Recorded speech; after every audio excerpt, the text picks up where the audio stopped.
ওই যে হুমায়ুন আহমেদের একটা কথা ছিল, যাদের কপালে কান্না লেখা থাকে তারা নাকি হাসলেও চোখ দিয়ে অশ্রু ঝরে। আমি খুব ভালো করে জানি আমাদের বিচ্ছেদের কয়েক বছর পর কোনো এক গলির মাথায় আমাদের আবার দেখা হবে। হয়তো আমরা একজন আরেকজনকে তেমন কিছুই বলতে পারবো না, একজনের দিকে আরেকজন ফেলফেলিয়ে তাকিয়ে থাকব। এই সময়ের ব্যস্ততা কিংবা বেকারত্বের অজুহাতে তুমি অন্য কারো হয়ে গিয়েছো।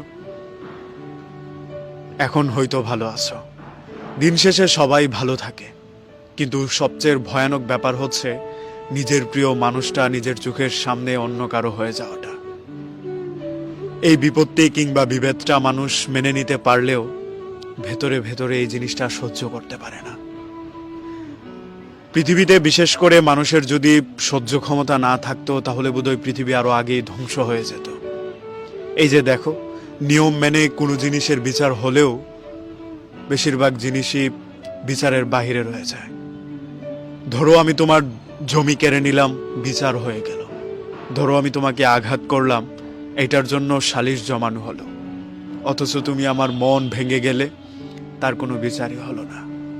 অথচ মানুষেরা বলে থাকে মানুষের ভেতরে একটা গোশতের টুকরা আছে, যেটা ভালো থাকলে মানুষ সুস্থ থাকে, আর সেটার নাম নাকি মন। এত বড় জিনিসটা তুমি ভেঙে চুরমার করে দিলে, তার কোনো বিচারই হলো না। কেউ তোমাকে প্রশ্নও করলো না কেন তুমি এমনটা করলে। আমার এই মেঘাচ্ছন্ন জীবনে সূর্যের মতো এসে ঘূর্ণিঝড়ের মতো সবকিছু লণ্ডভণ্ড কেন করে দিয়ে গেলে? এসব কিছুর প্রশ্ন আমিও তোমাকে করছি না, কিংবা বলছি না আবার ফিরে আসতেই হবে কিংবা আমাকে ভালো রাখতেই হবে। যেহেতু আমি তোমাকে ভালোবাসি, তোমার ভালো থাকাটা দেখতে পারাটাই আমার সার্থকতা। বলো, মানুষ তো স্বার্থপরই হয়, ছেড়ে যায় ও কারণে ভেঙে দেয়, মানুষের চোখে অশ্রু আনে।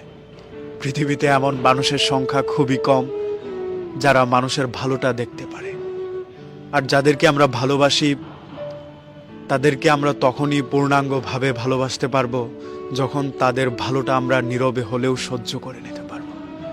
এই যে তুমি দিব্যি হেসে বেড়াচ্ছ, প্রত্যেক দিন নিজের জন্য বেঁচে বেড়াচ্ছ, আরেকজনের জন্য হাসছো, এগুলোতেই শান্তি।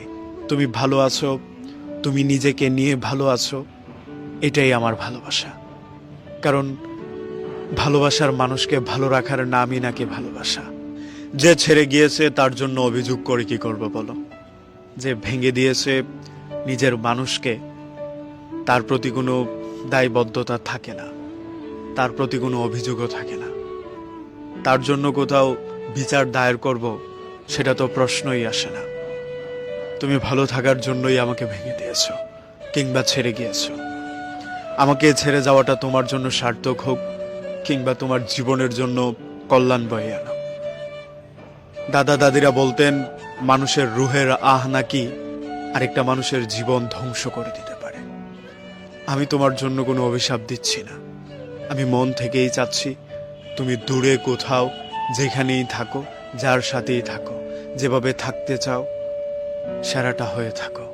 নিজের সবটা ভালো বুঝে নিজের জন্য ভালো থাকো, নিজেকে ভালোবাসার জন্য ভালো থাকো।